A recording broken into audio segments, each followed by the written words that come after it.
अक्षरशः गोठ्यात वाढलेला मुलगा आज अमेरिकेत स्वतःचं घर घेऊ शकतो यावर तुमचा विश्वास आहे?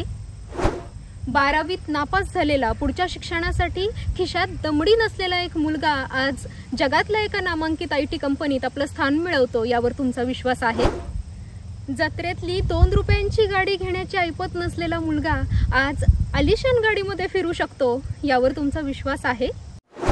जर यातल्या कशावरच तुमचा विश्वास नसेल तर हा व्हिडिओ बघितल्यानंतर तुम्हाला तो ठेवावा लागेल। नमस्कार, मी गौरी आणि हे आहे आपलं मराठी YouTube चॅनल अमेरिकेचा।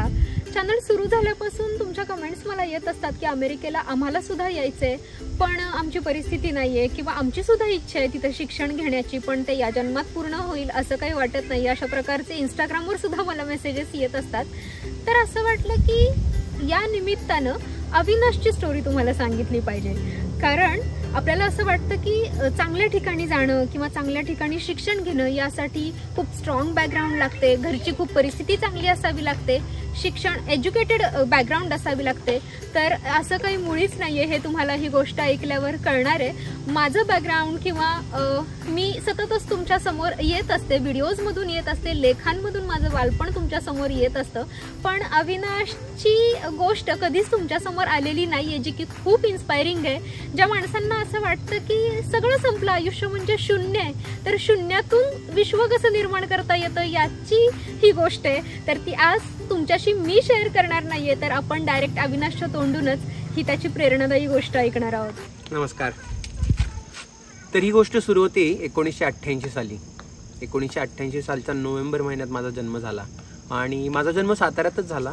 तेव्हा घरातले मेढा, सातारा जिल्ह्यातलं मेढा म्हणून एक गाव आहे, त्याच्या शेजारी बिबवी नावाच्या गावात राहायचे आणि तेव्हा माझे बाबा बँकेत कामाला होते। आणि जसं मी झालो त्याच्यानंतर थोड्याच दिवसामध्ये, ते 5-6 महिन्यामध्येच पप्पांना कॅन्सर डिटेक्ट झाला आणि त्या साली कॅन्सर म्हणजे वाचण्याचे चान्सेस कमीच अशीच सगळ्यांची धारणा होती आणि तसं स्वरूप पण कॅन्सरचं तसंच होतं। मग त्याच्यानंतर वडिलांची केमोथेरपी आणि ह्या आता सगळ्या गोष्टी सुरू झाल्या। जवळजवळ 3-4 वर्ष ह्या सगळ्या गोष्टी चालू होत्या, त्यामुळे माझं बालपण म्हणजे ऑलमोस्ट मला वडिलांचा सहवास तेव्हा लाभलाच नाही, कारण ते 3-3, 4-4 महिने मुंबईलाच असायचे आणि त्यावेळी कौटुंबिक वादामुळं घरात पण काही वातावरण चांगलं नव्हतं। मग त्याच्यानंतर पप्पा थोडे बरे झाल्यानंतर आम्ही साताऱ्याला शिफ्ट व्हायचं ठरवलं। त्याच्या आधी आम्ही कन्हेर म्हणून एक गाव आहे जिथं धरणाचं काम चालू होतं, तेव्हा त्या गावात राहिलो थोडे दिवस आणि तिथं गोठ्यासारखीच अशी एक जागा होती, तिथं आम्ही राहायचो। मला त्या गोष्टी एवढ्या आठवत नाहीत, पण घरातले सांगतात सगळे की असं झालं होतं, तसं झालं होतं। आणि मग साताऱ्यात मूव झाल्याचं मला आठवतं। मग साधारण मी तेव्हा 2-3 वर्षाचा असेल, 3 वर्षाचा। मला पुसट आठवणी त्या आहेत आणि त्यावेळेचे फोटो पण आहेत। त्यावेळी आमची परिस्थिती बऱ्यापैकी चांगली होती, जरी आम्ही 10x10च्याच रूममध्ये राहत होतो तेव्हा पण असं खाण्यापिण्याची एवढे काय हाल नव्हते, कारण पप्पा बँकेत होते। खरं म्हणजे आयुष्य, खडतर आयुष्य सुरू झालं असं म्हणता येईल ते वडिलांची नोकरी गेल्यानंतर। अचानक त्यांची नोकरी गेली काहीतरी प्रॉब्लेममुळे आणि मग त्याच्यानंतर सगळ्या अडचणी सुरू झाल्या।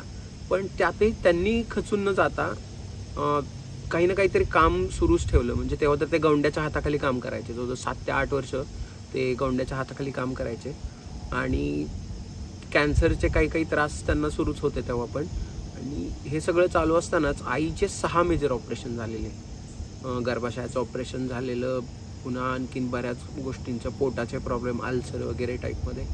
त्यामुळे ह्या मेडिकल कंडिशन घरात इतक्या भयानक होत्या, त्याच्यामुळे पैसा जो यायचा तर यायचाच कमी, यायचा तो पण असाच जायचा। पप्पांना त्याच्यानंतर त्यांना 3 अटॅक येऊन गेले, नंतर त्यांना हाय BP वगैरेचा पण त्रास आहे। भावाला माझ्या तो शाळेत असताना ट्युबरक्युलोसिस मेनिंजायटिस झाला होता, जो की भयानक आजार असतो, त्याचे इम्प्लिकेशन्स खूप वर्षापर्यंत जाणवतात, तो झाला होता। सुदैवानं मला कधी असं काही मेजर नाही झालं, एकदा फक्त माझा पाय मोडला होता गाडीवरून पडलं तेव्हा, बाकी असं कधी काही मेडिकल कंडिशन्स मोठ्या नाही आल्या आयुष्यात। पण ह्या सगळ्या मेडिकल कंडिशन्सचा इकॉनॉमिकली खूप जास्त फटका बसला। मग घरातल्यांच्या चांगल्या प्रयत्नांमुळे मला ॲडमिशन चांगल्या शाळेमध्ये मिळालं होतं। मी नवीन मराठीमध्ये होतो साताऱ्यातल्या आणि नावाजलेली शाळा आहे आणि त्यावेळी डोनेशन वगैरे असले काही प्रकार नव्हते, म्हणजे लॉटरी सिस्टममध्ये नाव लागलं तर लागलं। मला वाटतं तीच एक वेळ असेल की जिथं मला कधी लॉटरी लागलेली आहे। मला म्हणजे ती सुद्धा पप्पांनाच लागली होती, नाहीतर मी टॉस पण जिंकला नाही आयुष्यात। असो, तर त्याच्यानंतर नवीन मराठीचं माझं शिक्षण चालूच होतं. मी बऱ्यापैकी अभ्यासात चांगला होतो, म्हणजे 4थीपर्यंत मी 90% खाली कधी आलो नव्हतो. आणि ही गोष्ट मला म्हणजे आश्चर्य वाटतं, कारण वडिलांचं शिक्षण 10वी झालेलं आहे, आईचं 4थी 5वी, म्हणजे 4थीत गेली 5वीत गेली, असं अधूनमधून तसं ते 4थी 5वी झाले. त्यामुळे आईला मराठी व्यवस्थित वाचता वगैरे येतं, इंग्लिश येत नाही. आणि पप्पांचं पण असं इंग्लिश खूप काही चांगलं नाही आहे. त्यामुळे घरात मला अशी एज्युकेशनल बॅकग्राऊंड अशी नव्हती, पण घरातल्यांची इच्छा होती की मुलांनी शिकलं पाहिजे. मग त्याच्यानंतर म्हणजे साताऱ्यात एक ट्रेंड आहे त्यावेळेच्या मुलांचा तरी असा होता की नवीन मराठी इंग्लिश स्कूल YC, तोच मी पण फॉलो केला. हे सगळं चालू असताना घरातली परिस्थिती काही पैशाची सुधारायचं काही नावच नव्हतं. मला आठवतं आहे की मी कॉलेजला जाईपर्यंत आम्ही 10x10च्या घरातच राहिलेलो आहे. त्या 10x10च्या घरामध्ये 5x6ची कॉट होती, त्याच्या खाली आमचं सगळं सामान असायचं, आम्ही त्याच्यावर झोपायचो. त्याच्यासमोरच गॅस होता आणि त्याच्यासमोरच न्हाणी किंवा आपण बाथरूम पूर्ण म्हणताच येणार नाही त्याला. तर आम्हाला अक्षरशः आंघोळ करताना सुद्धा उभं राहून आंघोळ करता यायची नाही, कारण की ते जेवणात पाणी उडायचं. त्यामुळे आम्ही बसून आंघोळ करायचो असे. पण आणखीन एक गोष्ट होती की त्यावेळी ह्या सगळ्या गोष्टी खूप भयानक आहे, त्यांचा खूप त्रास होतोय, किंवा आपण कुठेतरी अंडर प्रिव्हिलेज्ड आहे, आपल्याला काहीच मिळत नाही असं वाटलंच नाही. कारण त्याच्यापेक्षाही चांगलं आयुष्य असतं हे कधी बघितलंच नव्हतं. 8वी नंतर पण मी म्हणजे न्यू इंग्लिश स्कूलमध्ये A डिव्हिजन असते, जिथं सेम इंग्लिश शिकवलं जातं, आणि बाकी मग तुकड्यांमध्ये नॉर्मल मराठी मीडियममध्ये होतो. त्याचा फायदा झाला, मी तुकडीत होतो. आणि काही 10वीत मला जास्त मार्क नव्हते, काहीतरी 66% होते. कारण सेमी इंग्लिश होतं, झेपलं नाही, क्लासेस नव्हते आणि घरी कोण शिकवायला नव्हतं. आणि मी व्हॉलीबॉल पण खेळायचो, त्यामुळे निम्मी शाळा तर मी त्याच्यामुळे बुडवलेली. तर या सगळ्या गोष्टीतनं 10वी झाली. 10वी नंतर स्पोर्ट्स कोट्यामधूनच मला YCला ॲडमिशन मिळालं, कारण व्हॉलीबॉलचं झोनलचं सर्टिफिकेट होतं, 3 वेळा झोनल खेळलो होतो. आणि मग 11वी 12वी अशीच निघून गेली. मित्र म्हणजे माझे 5वी 6वी पासूनचे जे मित्र झाले ते अजून पण मित्र आहेत. आमचा 6 जणांचा एक ग्रुप होता, जो आम्ही व्हॉलीबॉल पण एकत्रच खेळायचो, तो अजून पण आम्ही एकत्र आहे सगळे. मग 12वीत काय तिथंच तेव्हा सुद्धा क्लास नव्हता, ऐपत नव्हती क्लासेसची. मग गणित विषय उडला, नापास झालो. नापास झाल्यानंतर घरातल्यांची पण इच्छा बऱ्यापैकी गेली माझ्या शिक्षणावरची. त्यांना वाटलं काय आता पोरगं काय शिकणार नाही. मला आठवते मी लहान असताना, म्हणजे अगदी मी 3री 4थीत असताना आमच्या घराशेजारी शिंदे कुटुंबीय राहायचे. तर त्यांची नागेवाडीला शेती होती, तर ते शेतीतून भाजीपाला वगैरे आणायचे. तो भाजीपाला मी आणि माझा छोटा भाऊ दोघे आम्ही घेऊन पूर्ण गुरुवार पेठेमध्ये विकायचो. 2 रुपये 3 रुपयाची काहीची पेंडी किंवा पावशेर किलोवर ज्या भाज्या असतील ते तराजू घेऊन आम्ही ते दोघे विकायचो. आणि जे पैसे येतील ते शिंदेंना द्यायचो, त्यातले ते थोडे मला द्यायचे. तसं नंतर जरा जसं मोठं व्हायला लागलो तसं मी सुट्ट्यांमध्ये पण काहीतरी कामं कर. इव्हन 10वीच्या सुट्टीनंतर मी ॲरिस्टोक्रॅट म्हणून एक बॅगांची कंपनी आहे, त्यांचे एक वेंडर होते जाधव म्हणून, त्यांच्याकडे गेलेलो कामाला 2-3 महिने. तर मी ड्रिलिंगचं काम करायचं होतं. तर 12वी नापास झाल्यानंतरचा खरा प्रवास सुरू झाला. त्याच्यानंतर माझं आयुष्य पूर्ण बदललं, कारण मग त्याच्यानंतर घरातले म्हटले आता शिक्षण बास, तर मुंबईला पाठवलं मला कामाला, पाहुण्यांकडे पाठवलं मुंबईला. तिथे गेलो, काम शोधायची काही जास्त मुंबईमध्ये गरज नसते, तुम्हाला लगेच काम मिळतं. ही गोष्ट 15 वर्षापूर्वीची. आजही तीच परिस्थिती आहे, मुंबईमध्ये कोणीही माणूस मोकळा नाही राहणार. तेव्हा मला काम मिळालं होतं सेल्समनचं. सुपरमॅक्सची एक एजन्सी होती, त्याच्यामध्ये ब्लेड्स, रेझर्स वगैरे त्या सगळ्या गोष्टी आहेत, त्या पार्लर्समध्ये आणि मेडिकलमध्ये जाऊन ते विकायचं, असं काम होतं. तिथे सुद्धा पहिल्यांदा वाटलं की जमेल का नाही, पण जसं जसं ते काम करत गेलो तसं एक वेगळाच कॉन्फिडन्स येत गेला. नंतर अशी परिस्थिती आली की सुपरमॅक्स कंपनीच्या सेल्समनपेक्षा माझा सेल्स जास्त व्हायला लागला. हे मी करायचो 9 ते 5, 6, 7 वगैरेपर्यंत. त्याच्या आधी मी सकाळी उठून पेपर टाकायला जायचो. 6ला पेपर टाकायला जायचो मी. एक मला भाईंदरला एक लाईन होती पेपरची, त्यामध्ये साधारण मला 27-28 पेपर होते. आणि पण ते 27-28 पेपर जरी असले ना तरी ते एका बिल्डिंगमध्ये 7व्या मजल्यावर, दुसऱ्या बिल्डिंगमध्ये 8व्या मजल्यावर, तिसऱ्या बिल्डिंगमध्ये 11व्या मजल्यावर असे पेपर होते. आणि पेपरवाल्यांना आणि दूधवाल्यांना लिफ्ट वापरायची परवानगी नव्हती. नंतर मी जवळजवळ 1 वर्ष होतो मुंबईत. म्हणजे मी ऑक्टोबरमध्ये येऊन एक्झाम दिली. त्याच्यानंतर एक्झाम दिल्यानंतर थोड्या दिवसात रिझल्ट आला. पास तर मी होणार होतो, मला माहित होतं दुसऱ्या प्रयत्नात काय एवढी अवघड गोष्ट नाही आहे, होऊन जाईल ते. पास झालो मी. पण तरी घरातल्यांची इच्छा असली तरी पैसेच नव्हते की कुठून आणणार पैसे. मला आठवते 12वीच्या परीक्षेच्या वेळी माझी एक परीक्षा चालू होती आणि पप्पा ICU मध्ये होते आणि मी ICU मध्ये अभ्यास करत बसलेलो. पप्पांचा जॉब गेला तेव्हा मला आठवतं की 3 दिवस आमच्या घरात खायला काहीही नव्हतं, काहीही. एक ब्रेडचा अर्धा पुडा होता, त्याच्यावर आम्ही 3 दिवस काढले होते. तर पण त्यावेळी ते सगळे दिवस निघून गेले. त्यांचं दुःख तेवढ्या पुरतंच वाटलं. दुसऱ्या दिवशी पुन्हा जेव्हा खायला मिळालं तेव्हा तो दिवस विसरून गेला. त्याच जर दुःखात राहिलो असतो ना तर कदाचित मला वाटतं मग पुढं काही आपण अचीव नाही करू शकत. पुन्हा मी तेव्हा पोलिओचे डोस असायचे. मग रविवारी पोलिओ डोस द्यायचा असला की आम्ही बूथवर कामाला जायचो किंवा मग ते बॅग घेऊन पोलिओचे घरोघरी पोलिओ डोस द्यायला जायचो. ते काम केलं. मी केटरिंगचं काम केलं मुंबईला असताना. हातात म्हणजे लग्नाच्या ऑर्डर्स वगैरे असल्या की हातात ते बदामाचे काजूचे ट्रे घेऊन उभं राहायचं किंवा मग वाढप्याचं काम करायचं. ते सुद्धा काम करत ते पण मजा घेतली त्या कामातून. राहिलेले बदाम काजू खाल्ले. मग साताऱ्यात आलो. पुन्हा सांगितलं तुम्हाला तर रिझल्ट लागल्यानंतर थोडे दिवस मोबाईलच्या दुकानामध्ये सुद्धा काम केलं. आणि मोबाईलच्या दुकानामध्ये काम करत असताना मला तो रिलायन्सचा पहिला 499 रुपयाचा मोबाईल तेव्हा मी घेतला. आणि तो सुद्धा घरातले सगळे आम्ही वापरायचो. पुढं काय करायचं माहीत नव्हतं. माझी खूप इच्छा होती की MPSC करायची. कारण तेव्हा किंवा आत्ताही साधारण ग्रॅज्युएशनला जाणारे किंवा त्या वयात असणाऱ्या मुलांना IAS IPS किंवा मग हे MPSC थ्रू जी पोस्ट असतात त्यांची खूप क्रेज असते. मला सुद्धा तशीच होती. मग त्यासाठी राहुरी कृषी विद्यापीठाला जायचं आणि तिथून सगळं करायचं वगैरे त्याची माहिती मी काढली होती. पण पैसाच नव्हता पुढे शिकायला. त्यामुळं ऑलमोस्ट माझं शिक्षण थांबल्यातच असं जमा होतं.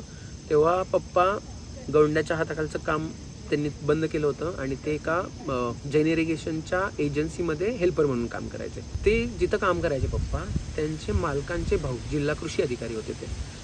त्यांनी त्यावेळी मदत केली होती आणि त्यांनी सरळ सांगितलं होतं की मी लंगड्या घोड्यावर पैसे लावतोय. त्यांना सुद्धा कल्पना नव्हती की पुढे जाऊन काय होणार आहे. आणि कोणालाच नव्हती, मला सुद्धा नव्हती.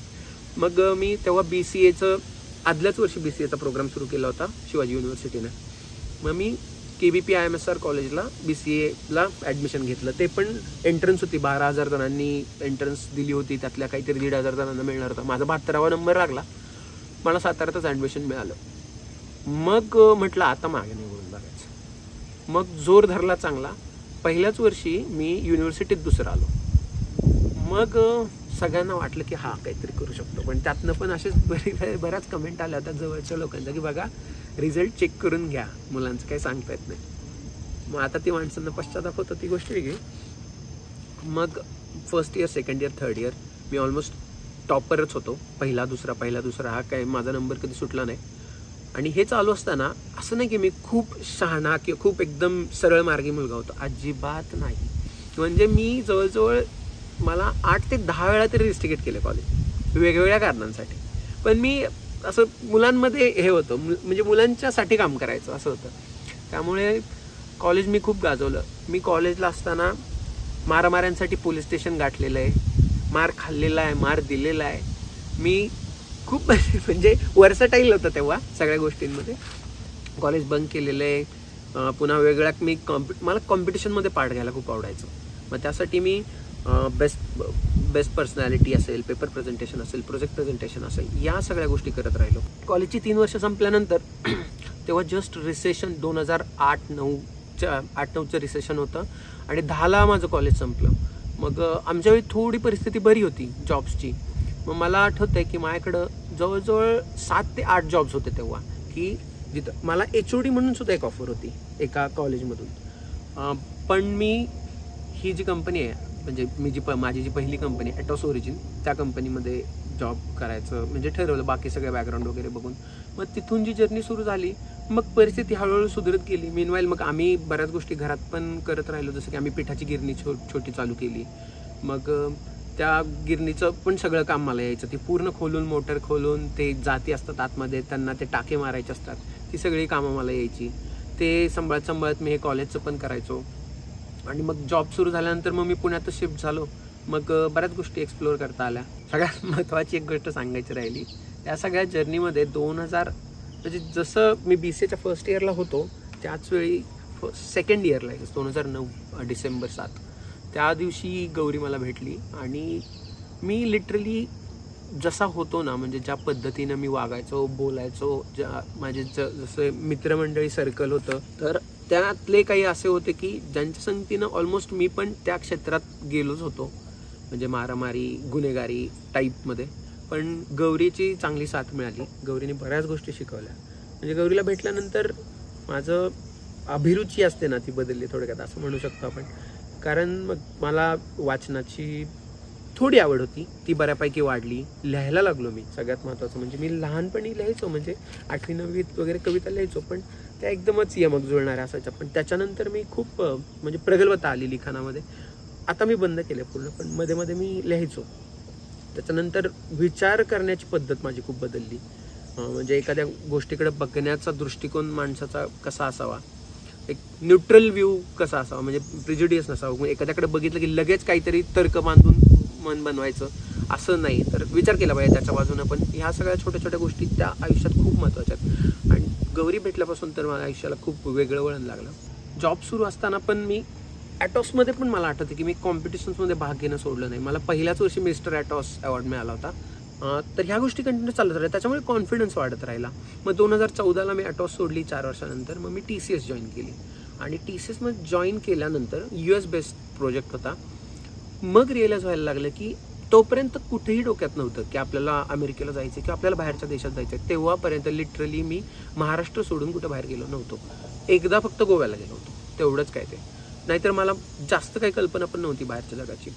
मग नंतर जसं TCS मध्ये 2-3 वर्ष झाली तसं रिअलाइज व्हायला लागलं की हां आपलं पण होऊ शकतं काहीतरी, आपण पण जाऊ शकतो. तर मी कॅनडाच्या एका प्रोजेक्टसाठी अप्लाय केलं होतं, पण ते रिजेक्ट झालं कारण मी खूपच ज्युनियर होतो त्या पोझिशनसाठी.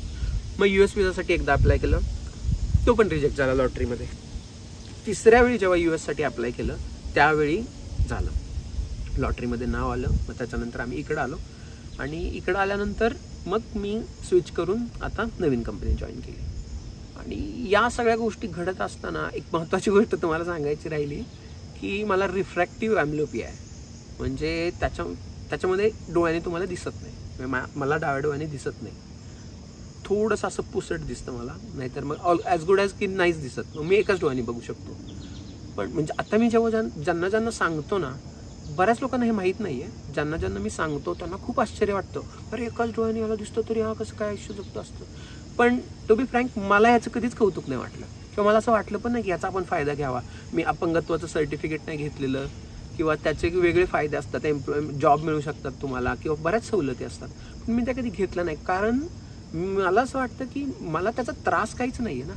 मी माझी कामं सगळी नॉर्मल करू शकतोय, तर मी कशाला त्या सवलती घ्या. त्यामुळे मी त्याच्या फंदात नाही पडलेलो. आणि हे सगळं चालू असताना असं सुद्धा वाटायचं की आपण इथपर्यंत म्हणजे जॉब लागण्यापर्यंत पोहोचलो कारण आपल्याला लोकांनी मदत केली. आपल्याला जर कोणी मदत नसती केली तर मग कदाचित आपण इथपर्यंत नसतो पोहोचलो.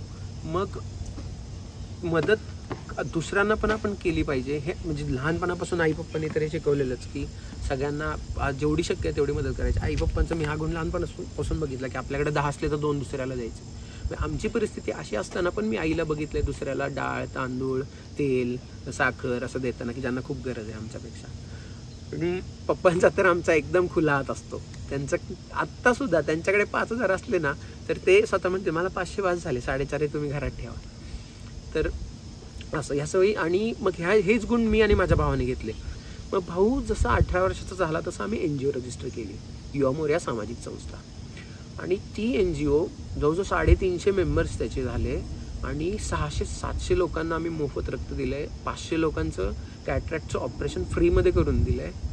आणि इतरही इतकी कामं केली आहेत आजपर्यंत, आणि एकही पैसा न घेता, ना कुठून डोनेशन घेतलेत आम्ही, ना कुठल्या कोणाची मदत घेतली आहे. सगळं आम्हाला जेवढं शक्य आहे जेवढं करता येईल ते आमच्या हिमतीवर. आणि ह्या सगळ्यांमध्ये मित्रांनी खूप साथ दिली. म्हणजे जे लहानपणापासूनचं 6 जणांचं मी तुम्हाला सांगितलंच आहे, त्याच्याबरोबर नंतर जे कॉलेजमध्ये मित्र जोडले गेले, जॉब करतानाचे मित्र जोडले गेले, त्यांनी सगळ्यांनी खूप मदत केली. आमचा MA चाकरा नावाचा एक ग्रुप आहे, तो खूप सक्रिय असतो या सगळ्या गोष्टींमध्ये. आम्ही म्हणजे फक्त आम्हालाच नाही, ज्यांना गरज आहे त्यांना सगळ्यांनाही मदत करतो. कोविडच्या काळामध्ये आम्ही खूप मदत केली. मी वर्ल्ड मराठा ऑर्गनायझेशनच्या माध्यमातून पण तेव्हा खूप काम केलं. आता मला तेवढं शक्य होत नाही कारण NGOचं पण काम असतं, इकडचं खूप व्याप आहे. आता चॅनलमध्ये पण गौरीला मदत करावी लागते, आणि सगळ्यात महत्त्वाचं म्हणजे बिल्व, त्याच्यामुळे या गोष्टी शक्य होत नाहीत. पण या गोष्टी आम्ही केल्या. तर गौरीने सुरुवातच अशी केली होती की या सगळ्या एवढ्या अडचणी असलेला माणूस आज एका अमेरिकेतला नावाजलेल्या, जगातल्या नावाजलेल्या कंपनीमध्ये असू शकतो, याच्यावर तुमचा विश्वास बसतो का? तर मला हेच सांगायचं आहे की तुम्ही आज कुठेही असा, आज तुम्ही काहीही करत असा, कुठल्याही परिस्थितीत असा, त्याच्यावर तुमचा उद्या ठरलेला नाही. तुम्ही काय करणार आहे, तुम्ही त्यासाठी काय कष्ट घेणार आहे, त्याच्यावर तुमचा उद्या ठरलेला. मी आजही स्वतःला इतकं बिझी ठेवतो, नवीन गोष्टी शिकण्याचा प्रयत्न करतो, काही ना काहीतरी करत असतो. मला इथले मित्र पण म्हणतात, अरे तू काय एवढा का दिवसभर पळत असतो, तू एवढी एनर्जी आणतो कुठून? माझं एक उत्तर असतं, मला लवकर म्हातार नाही व्हायचं. मी जर असंच काम करत राहिलो ना, तीच एनर्जी मेंटेन करत राहिलो ना, तर मी जास्त आनंदी राहीन, जास्त तरुण राहील. आयुष्य घडवण्यात तुमचा म्हणजे आजूबाजूच्या माणसांचा पण खूप वाटा असतो, त्यांच्या मदतीशिवाय तर शक्य नाही. पण ऑफकोर्स की तुम्हाला खूप खूप कष्ट करावे लागतात. कष्ट करण्याची तयारी ठेवा, काहीच अवघड नाही आहे. अमेरिका काय, तुम्ही आणखीन कुठे कुठे जाऊ शकता, मंगळावर जाऊ शकतो माणूस. त्यामुळं खूप बोर केलंय असं वाटतंय मला. पण गौरी म्हणत होती की खूप दिवस लोकांना पण तुझ्याबद्दल जाणून घ्यायची इच्छा आहे, तर हे आहे असं. तर अशी ही आवीची गोष्ट आज पहिल्यांदाच कॅमेरा समोर आली. कसं असतं, आम्ही तुम्हाला कुटुंबीय मानतो, फॅमिली मानतो, आणि आपल्या घरातलं एखादं माणूस जर निराश असेल, उदास असेल, तर त्याला 4 चांगल्या गोष्टी सांगून, आपले अनुभव सांगून त्याला उभारी देणं हे आपलं कर्तव्य असतं. आणि याच प्रामाणिक हेतूनं केलेला हा एक व्हिडिओ आहे. मला खात्री आहे की नक्कीच तुम्हाला हा प्रवास प्रेरणादायी वाटला असेल आणि यातून खूप काही शिकण्यासारखं आहे असंही वाटलं असेल. भेटत राहू अशा छान छान व्हिडिओजही. बाय.